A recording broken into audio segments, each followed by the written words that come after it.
କରନ୍ତି ସେତେବେଳେ ମିଳିଥାଏ ଏହି ସଂକେତ। ଲୋକମାନେ ଭଗବାନଙ୍କୁ ସନ୍ତୁଷ୍ଟ କରିବା ପାଇଁ ବହୁତ ଉପାସନା କରନ୍ତି ଏବଂ ଉପବାସ ମଧ୍ୟ କରନ୍ତି। ସକାଳ ଏବଂ ସନ୍ଧ୍ୟାରେ ଦୀପ ଜାଳିବାଠୁ ଆରମ୍ଭ କରି ଭଗବାନଙ୍କୁ ଭୋଗ ଅର୍ପଣ କରନ୍ତି, ଯାହାଦ୍ୱାରା ଈଶ୍ୱରଙ୍କର ଆଶୀର୍ବାଦ ସେମାନଙ୍କ ଉପରେ ରହିଥାଏ ଏବଂ ସେମାନଙ୍କୁ ଜୀବନରେ କୌଣସି ପ୍ରକାରର ସମସ୍ୟାର ସମ୍ମୁଖୀନ ହେବାକୁ ନ ପଡ଼ୁ। ଆମେ ସମସ୍ତେ ଜାଣୁ ଯେ ଭଗବାନଙ୍କୁ ଉପାସନା କଲେ ସେ ଆମ ଉପରେ ସନ୍ତୁଷ୍ଟ ହୁଅନ୍ତି, କିନ୍ତୁ ଆପଣ ଜାଣନ୍ତି କି ସେ ଏହି ବିଷୟରେ ଆମକୁ ସଂକେତ ମଧ୍ୟ ଦିଅନ୍ତି। ତେବେ ଆସନ୍ତୁ ଏହି ସଂକେତ ଗୁଡ଼ିକ ବିଷୟରେ ଜାଣିବା, ଯାହା ଆମକୁ ଜଣାଇଥାଏ ଯେ ଈଶ୍ୱରଙ୍କର ବିଶେଷ ଆଶୀର୍ବାଦ ଆମ ଉପରେ ରହିଛି। ଯଦି ଆପଣ ରାତିରେ ଶୋଇବା ସମୟରେ ବାରମ୍ବାର ସ୍ୱପ୍ନ ଦେଖୁଛନ୍ତି ଏବଂ ଆପଣ ସ୍ୱପ୍ନରେ ମନ୍ଦିର, ଦେବୀ ଦେବତାଙ୍କର ମୂର୍ତ୍ତି କିମ୍ବା ଫଟୋ ଦେଖନ୍ତି, ତେବେ ଏହାର ଅର୍ଥ ହେଉଛି ଆପଣଙ୍କୁ ଭଗବାନଙ୍କର ଆଶୀର୍ବାଦ ପ୍ରାପ୍ତ ହୋଇଛି।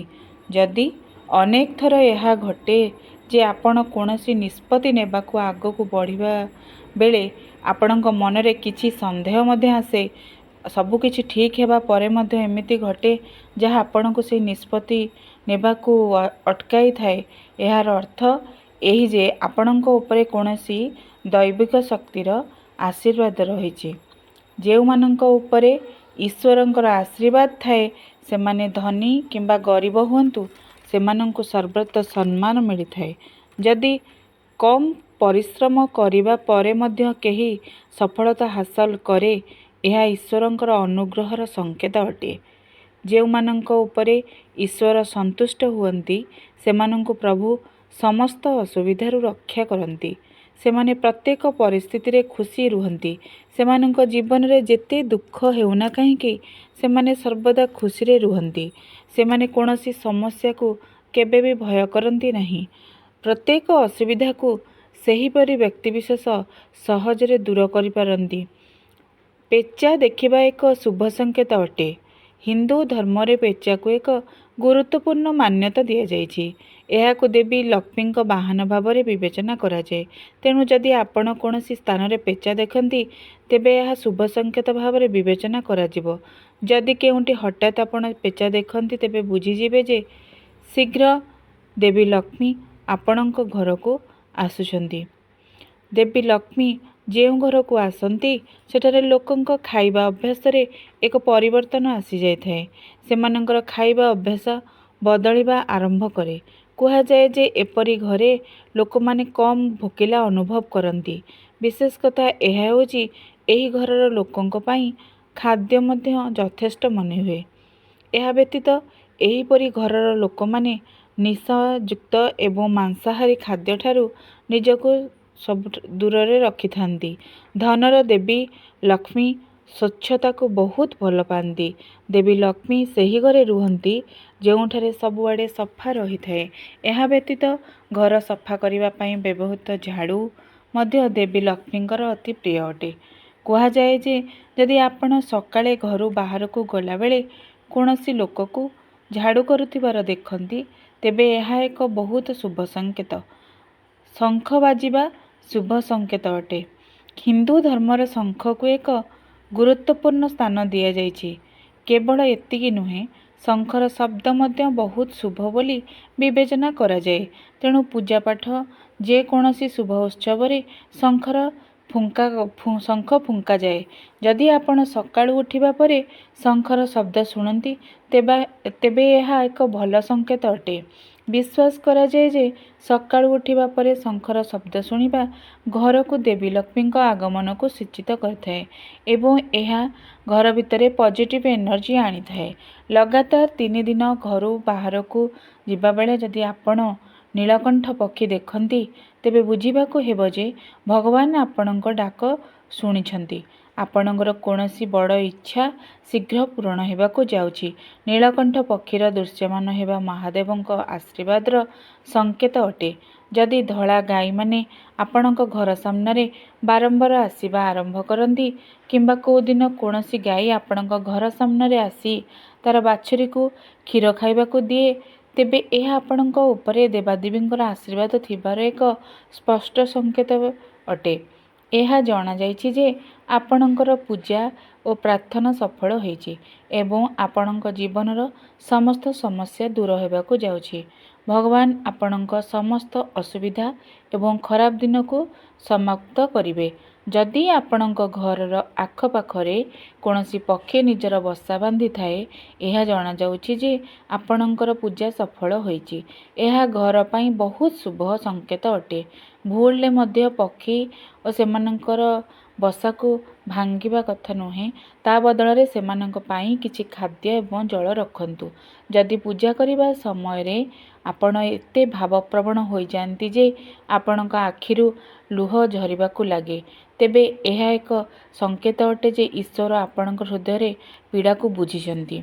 ଯଦି ଆପଣ ସକାଳ ପୂଜା କରିବା ପରେ ଘରୁ ବାହାରକୁ ଯାଆନ୍ତି ଏବଂ ମାଙ୍କଡ଼ମାନଙ୍କର ଗୋଷ୍ଠୀ ଦେଖନ୍ତି, ତେବେ ଏହାର ଅର୍ଥ ମଧ୍ୟ ଆପଣଙ୍କର ପୂଜା ସଫଳ ହେବାକୁ ଯାଉଛି ଏବଂ ଭଗବାନ ଆପଣଙ୍କ ପ୍ରତି ଦୟାଳୁ ଅଟନ୍ତି। ସେହି ମାଙ୍କଡ଼ମାନଙ୍କୁ ଖାଇବାକୁ ଦେବାକୁ ଚେଷ୍ଟା କରନ୍ତୁ। ଯଦି ଆପଣଙ୍କ ଘରେ କୌଣସି କୃତ୍ରିମ ଧୂପ ବିନା ଘର ସୁଗନ୍ଧଯୁକ୍ତ ଏବଂ ସତେଜତା ଅନୁଭବ କରୁଛନ୍ତି, ତେବେ ବୁଝିବାକୁ ହେବ ଯେ ଆପଣ ଭଗବାନଙ୍କ ଦ୍ୱାରା ଆଶୀର୍ବାଦ ପ୍ରାପ୍ତ ଏବଂ ଆପଣଙ୍କ ଦିନ ଯଥାଶୀଘ୍ର ପରିବର୍ତ୍ତନ ହେବାକୁ ଯାଉଛି। ପୂଜା କରିବା ସମୟରେ ଘରେ କୌଣସି ଅତିଥିଙ୍କ ଆଗମନ ମଧ୍ୟ ଈଶ୍ୱରଙ୍କ ଅନୁଗ୍ରହର ସଂକେତ ଅଟେ। ଯଦି ଅତିଥି ଉପହାର ନେଇ ଆସନ୍ତି, ତେବେ ଏହା ଏକ ସ୍ପଷ୍ଟ ସଂକେତ ଅଟେ ଯେ ଈଶ୍ୱର ଆପଣଙ୍କର ଉପାସନା ଗ୍ରହଣ କରିଛନ୍ତି। ପୂଜା ସମୟରେ ଯଦି ଦୀପ ହଠାତ୍ ଜୋରରେ ଜଳିବାକୁ ଆରମ୍ଭ କରେ, ତେବେ ଜାଣିବେ ଏହା ଆପଣଙ୍କ ପାଇଁ ବହୁତ ଶୁଭ ସଂକେତ ଅଟେ। ଈଶ୍ୱରଙ୍କ ଅନୁଗ୍ରହରେ ଆପଣଙ୍କର ଦୁଃଖର ଦିନ ଶୀଘ୍ର ସମାପ୍ତ ହେବାକୁ ଯାଉଛି। ଯଦି ଆପଣଙ୍କ ନିଦ ସକାଳ 3ଟାରୁ 5:30 ମଧ୍ୟରେ ଯଥା ବ୍ରହ୍ମ ମୁହୂର୍ତ୍ତରେ ଭାଙ୍ଗିଯାଏ, ତେବେ ଏହା ମଧ୍ୟ ଭଗବାନଙ୍କ ଆଶୀର୍ବାଦର ସଂକେତ। ଭଗବାନ ଆପଣଙ୍କ ଭକ୍ତିରେ ଅତ୍ୟନ୍ତ ସନ୍ତୁଷ୍ଟ ଅଛନ୍ତି। ଜଣେ ବ୍ୟକ୍ତି ଯାହାର ନିଦ ହଠାତ୍ ରାତି 3ଟା ବେଳେ ଜାଗ୍ରତ ହୁଏ, ଏମିତି ମାନ୍ୟତା ଅଛି ଯେ ରାତି 3ଟା ପରେ ସବୁ ଦେବାଦେବୀଙ୍କର ଶକ୍ତି ଜାଗ୍ରତ ହୋଇଯାଏ, ଯିଏ ଆପଣଙ୍କୁ ବହୁତ କିଛି କହିବାକୁ ଚାହୁଁଛନ୍ତି। ଏହି ପରିସ୍ଥିତିରେ 3ଟା ପରେ ଆପଣଙ୍କ ନିଦ ବାରମ୍ବାର ଭାଙ୍ଗିବା ଗୋଟିଏ ଶୁଭ ସଂକେତ ଅଟେ। ଏଥିସହିତ ରାତି 3ଟା ପରେ ଭଗବାନଙ୍କୁ ମାଗୁଥିବା ବର କେବେ ଖାଲି ଯାଏ ନାହିଁ। ଭଗବାନ ନିଶ୍ଚିତ ଭାବରେ ଆପଣଙ୍କର ପ୍ରାର୍ଥନା ଶୁଣନ୍ତି। ଯଦି ଆପଣ ସ୍ୱପ୍ନରେ ଉଚ୍ଚ ପର୍ବତ ଏବଂ ସେଠାରୁ ପ୍ରବାହିତ ଏକ ଜଳପ୍ରପାତ ଦେଖୁଛନ୍ତି ଏବଂ ଯଦି ଆପଣ ସ୍ୱପ୍ନରେ ସେହି ପାଣି ପିଅନ୍ତି, ତେବେ ଆପଣ ନିଶ୍ଚିତ ଭାବରେ ସଫଳତା ପାଇବେ। ଯଦି ଆପଣ ନିଜର ଶିକ୍ଷାର ଉପଯୁକ୍ତ ବ୍ୟବହାର କରି ଆପଣଙ୍କ ପରିବାର ଚଳାଇବାକୁ ସକ୍ଷମ, ତେବେ କେବଳ ଭଗବାନଙ୍କ କୃପା ଦ୍ୱାରା ଏହା ସମ୍ଭବପର ହୋଇଥାଏ। ଦୁନିଆରେ ଏପରି ଅନେକ ଲୋକ ଅଛନ୍ତି ଯେଉଁମାନେ ଶିକ୍ଷିତ ହୋଇଥିଲେ ମଧ୍ୟ ଶିକ୍ଷାର ସଠିକ୍ ଉପଯୋଗ କରିବାରେ ଅସମର୍ଥ ଅଟନ୍ତି। ଯେଉଁମାନଙ୍କର ସ୍ୱାସ୍ଥ୍ୟ ଭଲ, ସେମାନେ ମଧ୍ୟ ଈଶ୍ୱରଙ୍କ ଠାରୁ ବିଶେଷ ଆଶୀର୍ବାଦ ପାଆନ୍ତି। ଖରାପ ସ୍ୱାସ୍ଥ୍ୟ କେବଳ ଆପଣଙ୍କ ଶରୀରକୁ ପ୍ରଭାବିତ କରେ ନାହିଁ, ବରଂ ଅନେକ ଆର୍ଥିକ କ୍ଷତି ମଧ୍ୟ କରାଇଥାଏ। ତେଣୁ ସୁସ୍ଥ ଶରୀର ଥିବା ଲୋକମାନେ ନିଜକୁ ଭାଗ୍ୟବାନ ମନେ କରିବା ଉଚିତ। ଯଦି ଆପଣ ଏକ ଉପଯୁକ୍ତ ଜୀବନସାଥୀ ପାଇଛନ୍ତି, ତେବେ ଏହା କେବଳ ଭଗବାନଙ୍କର କୃପା ଦ୍ୱାରା ସମ୍ଭବ। ଜଣେ ଭଲ ଜୀବନସାଥୀ ଆପଣଙ୍କର ସମଗ୍ର ଜୀବନକୁ ଖୁସି କରିପାରେ, କିନ୍ତୁ ଯଦି ଆପଣ ଏକ ଖରାପ ଜୀବନସାଥୀ ପାଇବେ, ତେବେ ଆପଣଙ୍କର ପୁରା ଜୀବନ ଝଗଡ଼ା ଏବଂ ଅସୁବିଧା ମଧ୍ୟରେ ଚାଲିଯାଇଥାଏ। ଯଦି କୌଣସି ବ୍ୟକ୍ତିର ସନ୍ତାନ ଆଜ୍ଞାକାରୀ, ତେବେ ଏହା ମଧ୍ୟ ଈଶ୍ୱରଙ୍କ କୃପା। ନଚେତ୍ ଆଜିର ଯୁଗରେ ଅଧିକାଂଶ ଲୋକ ନିଜ ସନ୍ତାନ ହେତୁ ହିଁ ବହୁତ ଚିନ୍ତାରେ ରୁହନ୍ତି। ଯେଉଁମାନଙ୍କର ଭୁଲ ଓ ଠିକ୍ ମଧ୍ୟରେ ପାର୍ଥକ୍ୟ କରିବାର କ୍ଷମତା ଥାଏ, ସେମାନଙ୍କୁ ନିଶ୍ଚିତ ରୂପେ ତାଙ୍କ କୁଳଦେବତା ବା ଦେବୀଙ୍କ ଆଶୀର୍ବାଦ ପ୍ରାପ୍ତ ହୋଇଥାଏ। ଯେଉଁମାନେ ସ୍ୱପ୍ନରେ ଦେବାଦେବୀଙ୍କୁ ଦେଖନ୍ତି, ସେମାନଙ୍କୁ ଭଗବାନଙ୍କ ଦ୍ୱାରା ଆଶୀର୍ବାଦ ପ୍ରାପ୍ତ ହୋଇଥାଏ। ନଚେତ୍ ସମସ୍ତେ ଈଶ୍ୱରଙ୍କୁ ଦେଖିବା ସମ୍ଭବ ନୁହେଁ। ଯେଉଁ ବ୍ୟକ୍ତି କ୍ରୋଧକୁ ନିୟନ୍ତ୍ରଣ କରିପାରେ, ଯାହାର ମନ ଶାନ୍ତ ରହିଥାଏ, ଯିଏ ପ୍ରତ୍ୟେକ ପରିସ୍ଥିତିକୁ ସାଧାରଣ ଭାବରେ ସାମ୍ନା କରେ, ଏପରି ଲୋକମାନଙ୍କ ଉପରେ ଭଗବାନଙ୍କର ହାତ ନିଶ୍ଚିତ ଥାଏ। କେବଳ ସେତେବେଳେ ହିଁ ଏହା ସବୁ ସମ୍ଭବ ହୋଇପାରିଥାଏ। ଭଗବାନ ତାଙ୍କ ପ୍ରକୃତ ରୂପରେ ଆମ ପାଖରେ ଦୃଶ୍ୟମାନ ନୁହନ୍ତି, କିନ୍ତୁ କିଛି ଲୋକ ଏମିତି ଅଛନ୍ତି ଯେଉଁମାନେ ଈଶ୍ୱରଙ୍କ ସହ ସମାନ ଭାବେ ବିବେଚିତ ହୁଅନ୍ତି। ସେମାନେ ପିତା, ମାତା, ଗୁରୁ ଓ ବ୍ରାହ୍ମଣ। ପୂଜା ସମୟରେ ଯଦି ଏହି ଲୋକମାନଙ୍କ ମଧ୍ୟରୁ କେହି ଆପଣଙ୍କ ଘରେ ପ୍ରବେଶ କରନ୍ତି ତେବେ ଏହା ଅତ୍ୟନ୍ତ ଶୁଭ ବୋଲି ବିବେଚନା କରାଯାଏ। ଆପଣ ସେମାନଙ୍କୁ କେବେ ବି ଖାଲି ହାତରେ ଫେରାଇବା ଉଚିତ ନୁହେଁ। ପୂଜା ସମୟରେ ଯଦି ମୂର୍ତ୍ତି କିମ୍ବା ଭଗବାନଙ୍କ ପ୍ରତିମୂର୍ତ୍ତିରୁ କୌଣସି ଫୁଲ ବା ଫୁଲମାଳ ଆପଣଙ୍କ ନିକଟରେ ପଡ଼େ ତେବେ ଏହା ବହୁତ ଭଲ ସଂକେତ ଅଟେ। ଏହିସବୁ ସଂକେତ ଏହା ଦର୍ଶାଏ ଯେ ଈଶ୍ୱରଙ୍କ କୃପା ଆପଣଙ୍କ ଉପରେ ରହିଅଛି ଏବଂ ଆପଣଙ୍କର ଇଚ୍ଛା ଶୀଘ୍ର ପୂରଣ ହେବାକୁ ଯାଉଛି। ଯଦି ଭଗବାନ ଆପଣଙ୍କୁ ଭଲ ପାଆନ୍ତି ତେବେ ତାଙ୍କର ପ୍ରଥମ ସଂକେତ ହେଉଛି ଆପଣ ଯାହା ବି କରନ୍ତୁ ସେଥିରେ ବିଫଳ ହେବ। ହଁ, ଏହାକୁ ପଢ଼ିବା ପରେ ଆପଣ ଅଜବ ଓ ଖରାପ ମଧ୍ୟ ଅନୁଭବ କରିପାରନ୍ତି, କିନ୍ତୁ ଏହା ସତ୍ୟ ଯେ ଆପଣ ନିଜର 100% ଦେବା ଏବଂ କଠିନ ପରିଶ୍ରମ କରିବେ କିନ୍ତୁ ସଫଳତା ପାଇବେ ନାହିଁ ଏବଂ ଏହା ବାରମ୍ବାର ଘଟିବ ଯେ ପର୍ଯ୍ୟନ୍ତ ଆପଣଙ୍କର ଆଖି ଖୋଲି ନାହିଁ। ଅନ୍ୟ ଏକ ସଂକେତ ହେଉଛି ଆପଣଙ୍କର ନିଜ ଉପରେ ଥିବା ଆତ୍ମବିଶ୍ୱାସ ଶେଷ ହୋଇଯିବ।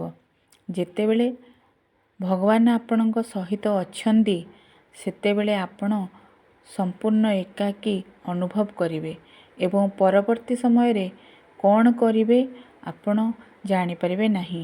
ଆପଣ ନିଜକୁ ଏପରି ପରିସ୍ଥିତିରେ ଅନୁଭବ କରିବେ ଯେଉଁଠାରେ କେହି ଆପଣଙ୍କର ସାହାଯ୍ୟ କରିବେ ନାହିଁ, ନିଜର ସମସ୍ୟା କାହା ସହିତ ବାଣ୍ଟି ପାରିବେ ନାହିଁ ଏବଂ ଯଦିଓ କାହାକୁ କୁହନ୍ତି ତାହା ସେମାନଙ୍କ ପାଇଁ ଏକ ଛୋଟ କଥା ହେବ କିମ୍ବା ସେମାନେ ଏଥିପ୍ରତି ଧ୍ୟାନ ଦେବେ ନାହିଁ। ଏହି ଅବସ୍ଥାରେ ଆପଣଙ୍କ ଦୁଃଖ ତାର ଚରମ ସୀମାରେ ପହଞ୍ଚିବ। ଆପଣ ଅନୁଭବ କରିବେ ଯେପରି ଏହିଠାରୁ ଅଧିକ ଖରାପ ଆଉ କ'ଣ ବା ହୋଇପାରେ। ଆପଣ ପୁରା ମର୍ମାହତ ହୋଇଯିବେ। ଆପଣ ଦୁଃଖର ଚରମ ଅନୁଭବ କରିବେ। ଆପଣ ନିଶ୍ଚୟ ମହାନ ସାଧୁମାନଙ୍କ ଜୀବନ ଦେଖିଥିବେ ଯେବେ ତାଙ୍କ ଜୀବନରେ ସବୁଠାରୁ ବଡ଼ ଦୁଃଖ ଆସିଲା ଏବଂ ତାପରେ ତାଙ୍କ ମନରେ ବୈରାଗ୍ୟ ଭାବ ସୃଷ୍ଟି ହୋଇଥିଲା। ତାପରେ ସେ ଏହି ଜୀବନ ଏବଂ ଏହି ଭୌତିକ ଭୋଗ ଛାଡ଼ି ଈଶ୍ୱରଙ୍କୁ ଜାଣିବା ପାଇଁ ଏକ ପ୍ରକାରର ତୃଷ୍ଣା ଅନୁଭବ କଲେ। ଏହିପରି ଭାବରେ ସେ ଶେଷରେ ଭଗବାନଙ୍କୁ ହୃଦୟଙ୍ଗମ କରିପାରିଲେ। ଏହି ଦୁଃଖ ମାଧ୍ୟମରେ ଜଣେ ବ୍ୟକ୍ତି ଭାଙ୍ଗି ପଡ଼େ, କିନ୍ତୁ ଏହି ଦୁଃଖ ମାଧ୍ୟମରେ ତାର ଈଶ୍ୱରଙ୍କ ପ୍ରତି ପ୍ରେମ ମଧ୍ୟ ବଢ଼ିଥାଏ। ସେ ବୁଝିପାରେ ଯେ ଏ ଦୁନିଆରେ ସବୁକିଛି ଏହି ସୁଖ ନାହିଁ। ଏପରି କିଛି ବି ଅଛି ଯାହା ଏହି ଭୌତିକ ସଂସାରରୁ ବହୁତ ଉପରେ।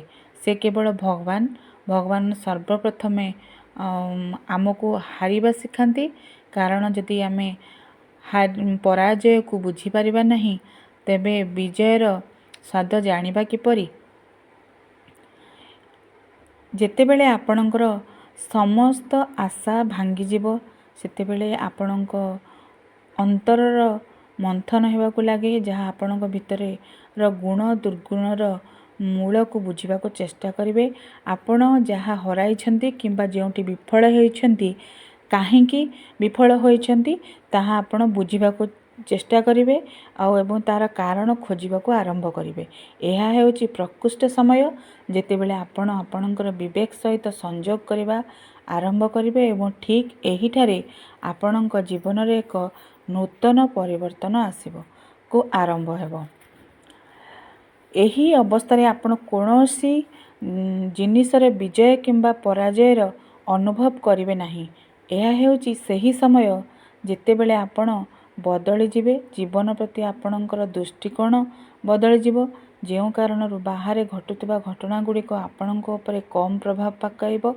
ଆପଣ ବାହ୍ୟ ଜଗତରେ ଘଟୁଥିବାର ପ୍ରତ୍ୟେକ ଘଟଣାକୁ ନାଟକ ଭାବରେ ଦେଖିବାକୁ ଆରମ୍ଭ କରିବାକୁ ଲାଗିବେ, ବାସ୍ତବ ଭାବରେ ନୁହେଁ।